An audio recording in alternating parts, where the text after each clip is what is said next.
Economic advisor Navarro released a major report saying the CCP is using hundreds of billions of dollars to build a special Trojan horse called the Great Wall of Transshipment to target U.S. import trade in a Trojan horse-like manner.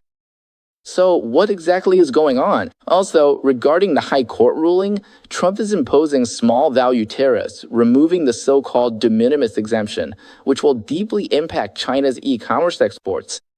Additionally, just 200 meters from the White House, a CCP operative bought a building. What exactly are they up to? Alright, today's news is quite significant and very relevant to US-China relations, so welcome everyone and please listen closely.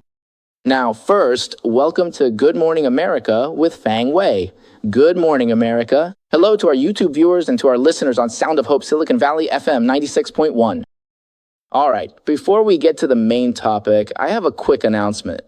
Tomorrow at 4 p.m., Cynthia and I will review the national anthem and teach the second national anthem, which is, oh my, America the Beautiful. So that's tomorrow at 4 p.m.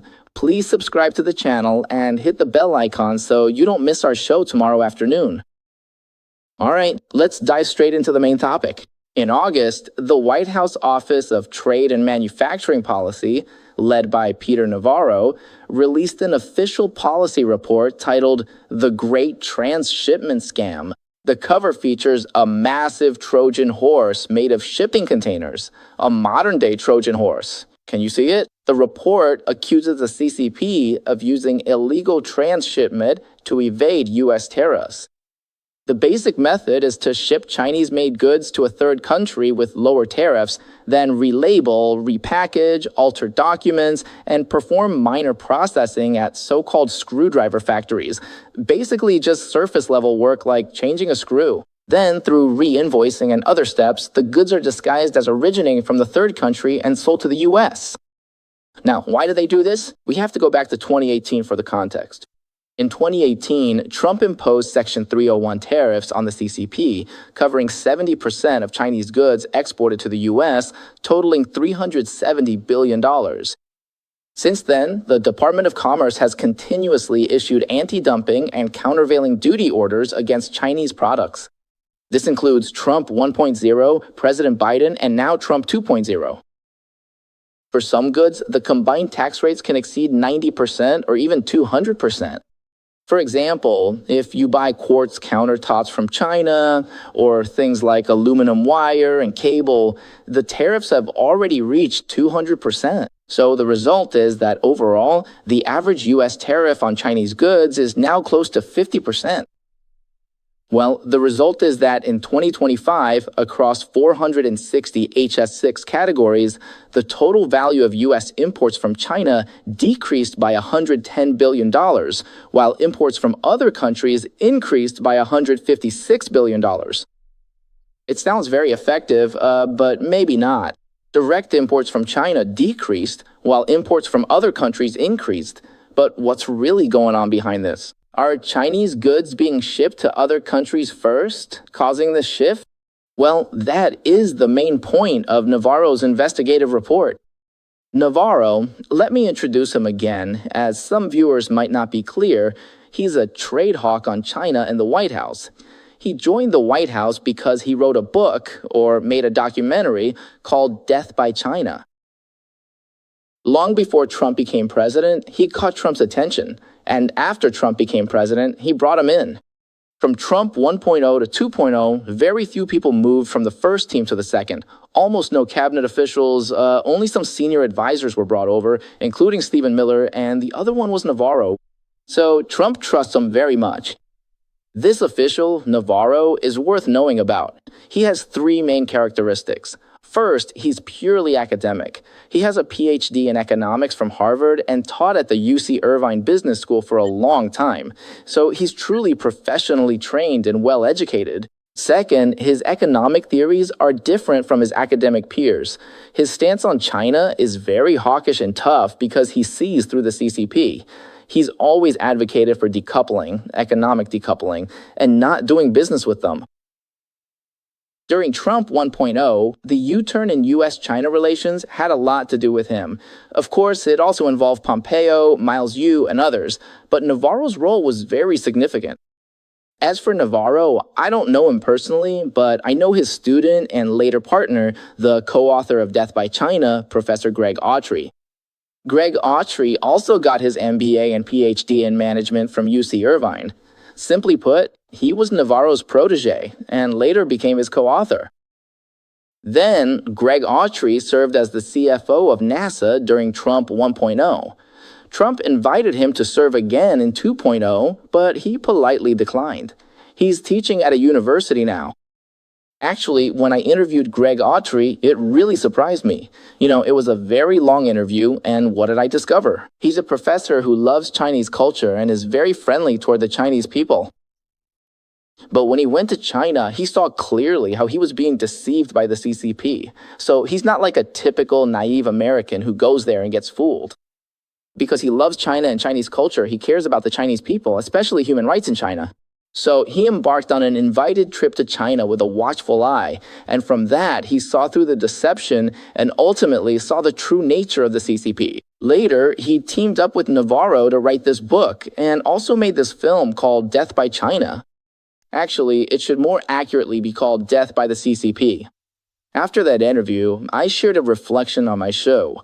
I said that among Westerners, those who truly love China are all anti-communist. Including Perry Link, who is also an American expert on China issues. I've met with him as well. So those who truly love the country are often anti-communist, or almost all of them are. Those who are truly pro-CCP don't love the country or China. It's all for personal gain. Among Chinese people, I think it's even more so. Those who truly love the country are anti-communist, and those who truly love the CCP are anti-China.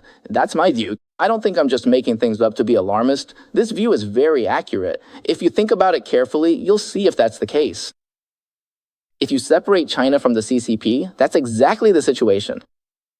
So, from Greg Autry to Navarro, they are actually quite friendly toward the real China, even though they are very tough on CCP policies. The third point is that Navarro is extremely loyal to Trump. His trade policy is very tough. During Trump 2.0, he was one of the main architects of what Trump calls the liberation tariffs, though I call them the universal tariffs. He also proposed 25% steel and aluminum tariffs worldwide, and was a key driver in ending the de minimis exemption for small goods, which we'll discuss later. Additionally, he led the effort against what's called the 10,000-mile transshipment, that super Trojan horse. However, Navarro differs from Treasury Secretary Bessent's middle-of-the-road, or so-called pragmatic approach. The two often clash, and President Trump listens to both sides. So, in many cases, Bessent has the upper hand, but Trump trusts Navarro immensely. Navarro hasn't spoken to the media as much in 2.0 as in 1.0. I'd say he's planning something big, letting facts and data do the talking. I should also mention that Navarro comes from a Democratic background. RFK Jr. is a Democrat, and the whole Kennedy family is a Democratic dynasty. Now they're all serving in the Trump administration. Tulsi Gabbard was also a Democrat. So, strictly speaking, Trump isn't really a Republican. He represents traditional America. Today's Republican Party has been transformed by Trump. Today's Republican Party is the traditional American Party. That's its accurate name or essence. And the Democratic Party isn't what it used to be either. It's been overtaken by socialism. Going forward, it might need to be renamed the Socialist Party. So, the traditional American Party versus the Socialist Party.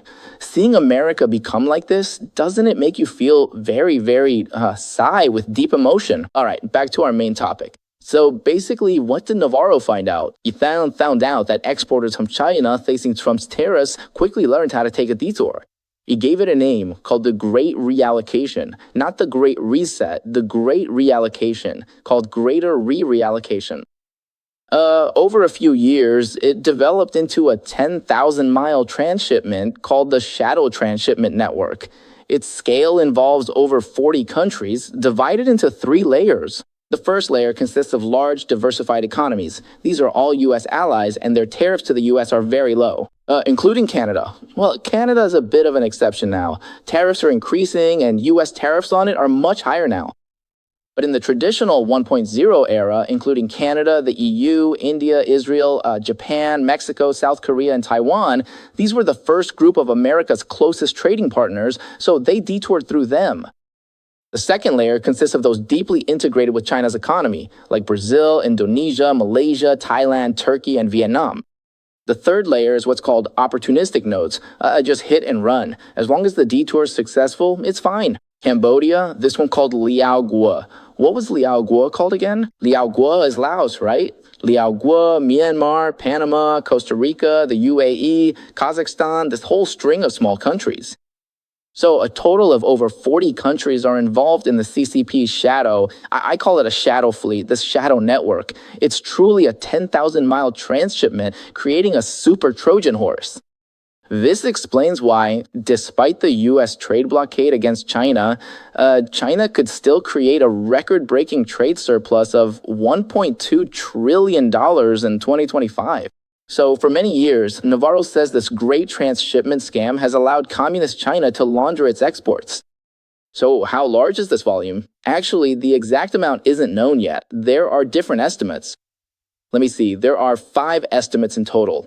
One is Goldman Sachs estimating $40 billion. The White House Council of Economic Advisors estimates $60 billion. The U.S. Department of Commerce estimates $110 billion.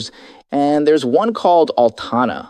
Altana? What is Altana? It's a global supply chain map built by AI. It links public and commercial data to track the relationship of a product from raw materials all the way to the final importer. Its estimate is as high as $303 billion. $300 billion. So from the narrowest, well, how much in tariffs did the U.S. lose? From the narrowest, 10 billion, to the widest, which could be 136 billion. So if you take the middle, it's at least $75 billion. So if these things cost a loss of 1.7% of GDP for the U.S., otherwise the U.S. would have an additional 1.7% in GDP. It's on such a large scale. Additionally, it affects 450,000 to 1.8 million American jobs. That will deeply affect the United States, like Milwaukee in Michigan, and Cleveland in Ohio, and Toledo in Ohio, these manufacturing cities. It affects industries like motor production, integrated circuits, plastics, and pumps, water pumps, thermostats, cables, and so on. So what do you do? When they transship like this, what do you do? Do you have a way? Can you even check it all? Well, Navarro says they can, using an AI-driven tool called AI Detective Border. The name is Detective Border.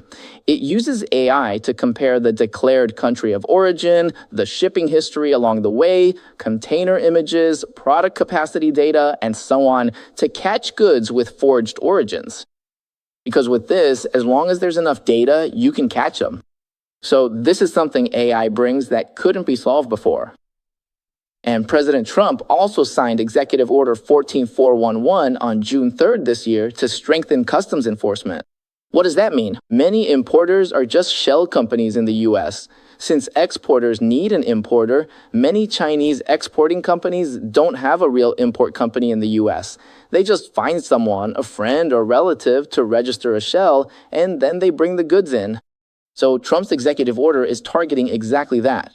U.S. domestic import companies must be real, with premises, operations, and so forth. So that's been blocked as well. Anyway, in this situation, I'll say one thing. People in China can't get out right now, right? If they want to make money from the U.S. market, what do? They'll need real, genuine, Chinese-owned companies in the U.S.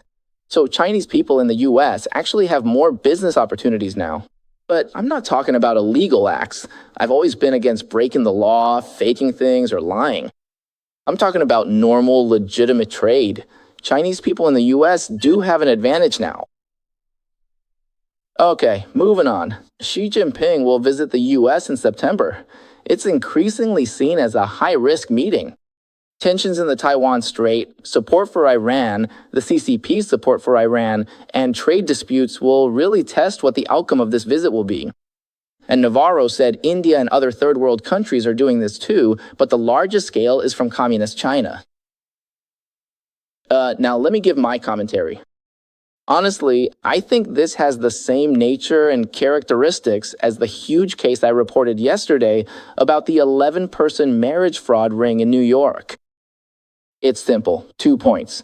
First, it leaves Americans completely shocked, right? This hundreds of billions of dollars in transshipment disguised and brought into the US. To Chinese people, it seems like making a fuss over nothing. What's the big deal?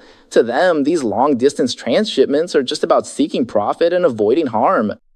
And behind it all, it might not even all be arranged by the CCP. To be honest, if you know the inside story, you can share it with me. I think most of it is done by the people, through all sorts of shady paths and back alleys, just to get into America and make easy money from Americans.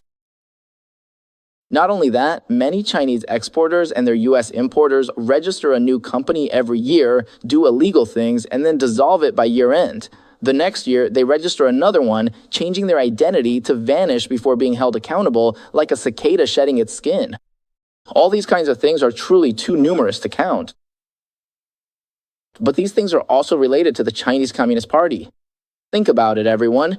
Why is it that Taiwan and Singapore also face these tariffs, yet they don't engage in such large-scale transshipment schemes? I think this is a profound historical and social issue, as I mentioned on yesterday's show.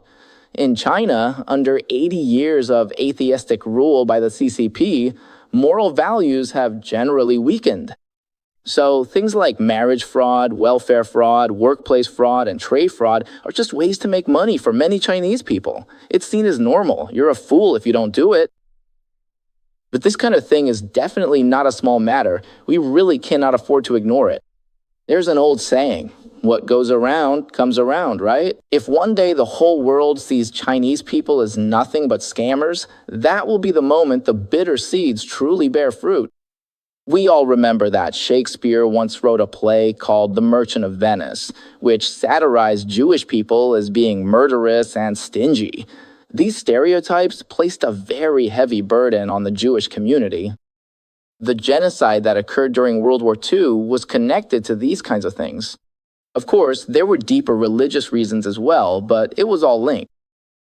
Now, for Jewish people, these labels weren't entirely devastating because they also had a strong reputation for philanthropy and public service. So among their many reputations, there were only one or two bad ones, but many good ones, so the impact on them wasn't as severe.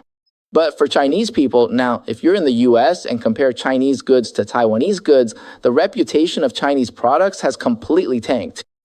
In our office, we have a lunchroom, a break room, and sometimes colleagues will leave various Chinese snacks there for everyone to share. I don't know about you, but before I eat anything, I check if it's made in China. If it is, I won't touch it.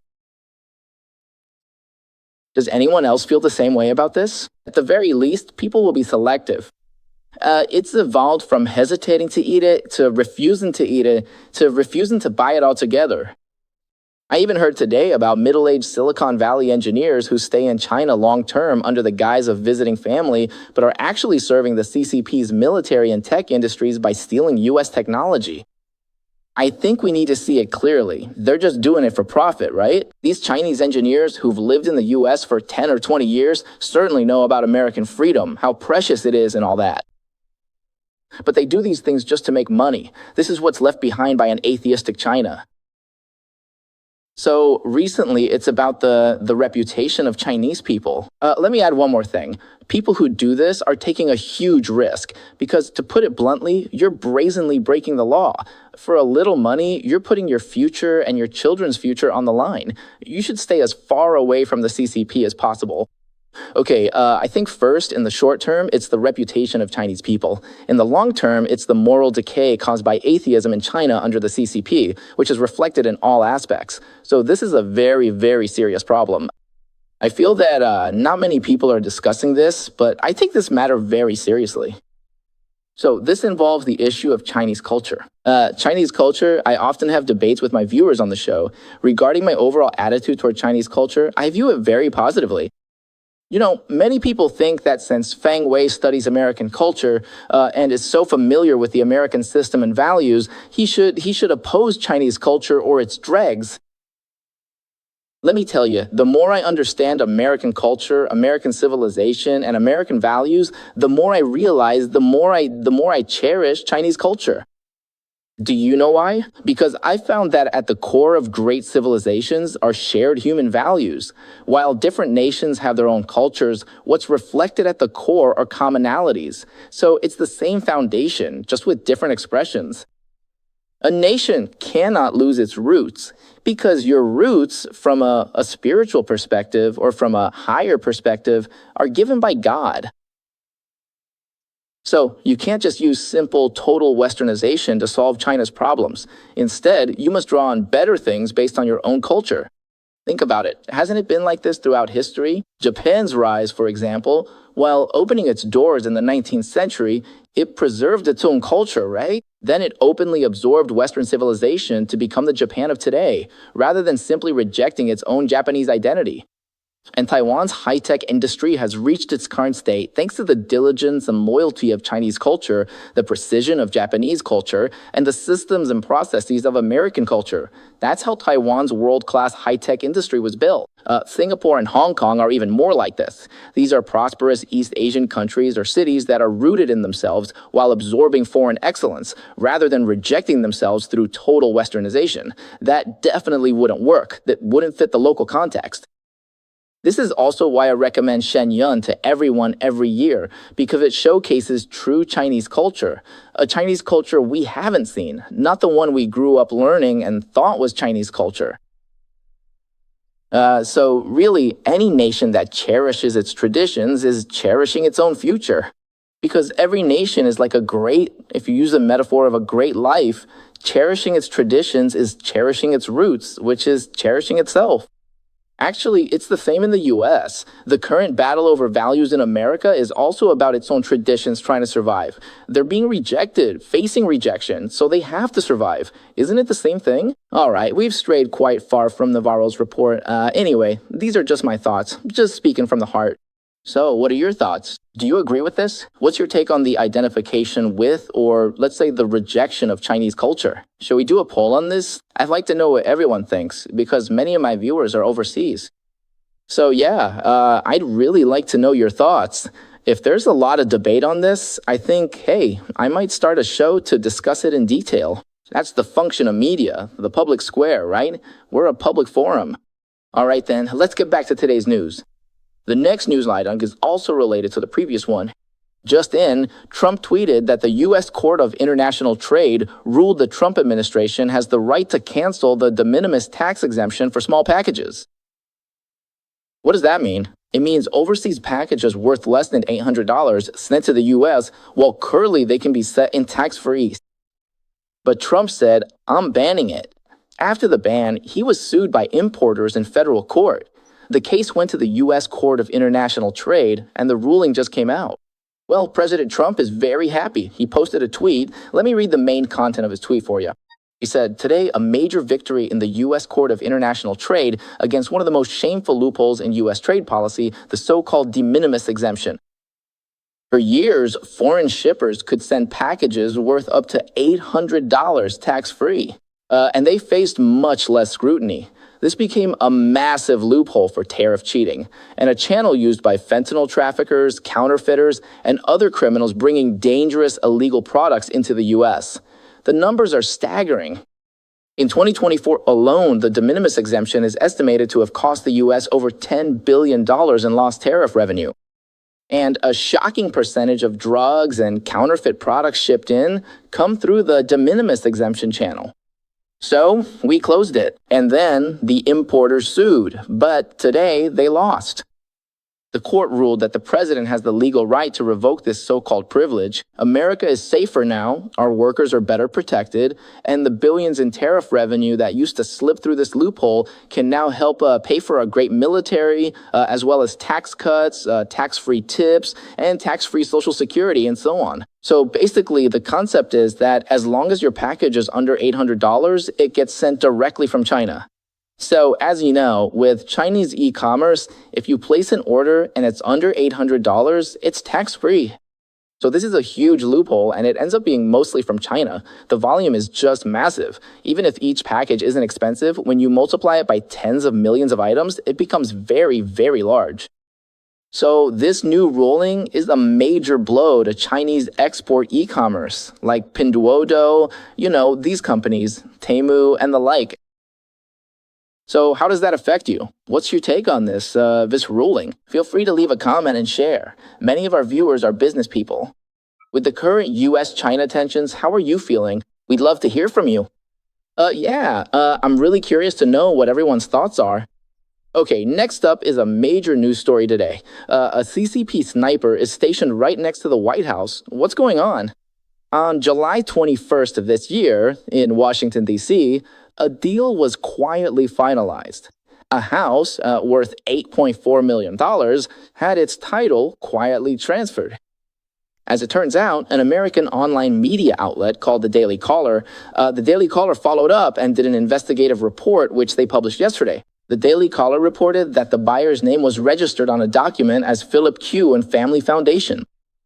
So what is this property that changed hands? It's a century-old historic building called the Securities Building, located on 15th Street Northwest in Washington, D.C., just 200 meters from the White House. The Daily Caller News Foundation's investigative report revealed the true nature of this transaction and who this new buyer, Philip Q, really is. His name is Q Faley. He holds multiple roles within the CCP's intelligence and security apparatus and is a key figure in the United Front system who has moved between China and the US for years. Earlier on, he served in the Criminal Investigation Unit of the Shanghai Public Security Bureau and later joined the Special Forces. He first served as a detective in the Shanghai Criminal Investigation Team. Then, after that, he received training with the Special Forces. At Shanghai University, he got his master's at Shanghai Jiaotong University. A notice from Jiaotong University recorded a detail. 15 years ago, in a 2011 military exercise, Qiu Faley took out 1/3 of the opposing force with 42 shots, setting a personal best sniping record. So he's a sharpshooter, a real sniper. Then, he moved into the CCP's most important overseas infiltration agency, the United Front Work Department, where he became a core figure. The Daily Caller's translation of CCP government announcements revealed that Q Faley holds positions in several organizations under the United Front, most notably as chairman of the Shanghai Overseas Friendship Association, the only so-called charitable organization in Shanghai's United Front system. At a foundation meeting in 2021, he publicly declared "our party" and so on, referring to the CCP as "our party." As a United Front official, he's supposed to appear more like a third party, but he just said it outright, calling on overseas Chinese to unite, serve the greater good, and pool their strength to realize the common Chinese dream. But think about it. For a CCP official to say this, it's just par for the course. But to Americans, it's like a deafening clap of thunder. He actually dared to say that? Isn't he in league with China? They're all in league with the CCP. But regardless, I think it's a good thing that America's found out. The report from the U.S. House Select Committee on the CCP points out that the United Front's actions are a mix of influence operations and intelligence activities. The CCP uses this to manipulate foreign policy and to acquire advanced foreign technology. Now, Philip Chu's footprint in D.C. isn't just this one building. He's already bought a historic building in another location just 800 meters north of the White House. And he's registered 6 entities, 6 companies in D.C. That all share this address, including a so-called nonprofit called the Chinese American Museum. The museum claims it's not funded, controlled, or influenced by any foreign government. However, a Daily Caller investigation shows the CCP government sponsored at least 8 of the museum's projects, 4 of which are directly linked to religious institutions controlled by the United Front. So he's lying. Of course, let me explain for him. When he says he's not funded, controlled, or influenced by any foreign government, he's technically right. Because if you consider the museum to be the CCP government itself, then the CCP is saying it's not funded by any foreign government. Of course not. It has enough of its own. Ah, okay. So since 2023, this so-called Chinese American Museum has held three Buddhist events with Shanghai's Longhua Temple in DC. One was actually held at the Library of Congress. And the abbot of this Longhua Temple, Zhao Cheng, is also a member of the Shanghai CPPCC and a deputy director of the United Front's Municipal Ethnic and Religious Affairs Committee. What does that mean? These things, these fake monks, these monks are all fake in my opinion. I believe they're all fake monks, all cadres of the CCP's United Front. Holding these Buddhist events in DC is just a cover. There's something else really going on behind the scenes. So under the labels of museums, charities, and cultural exchanges, the Daily Caller says it's a complete United Front infiltration network. We all know that's exactly what it is. Once this news broke, within a day, there was a strong reaction from many sides. Multiple U.S. intelligence and security experts immediately issued strong warnings. Former CIA operations officer Wright told the media that this property could be used for two things. One is to deploy a surveillance system similar to a Stingray. Since it's only 600, 200 meters away, it can collect signals from the air and decipher White House staff's phone numbers, texts, and digital communications. Second, in this prop,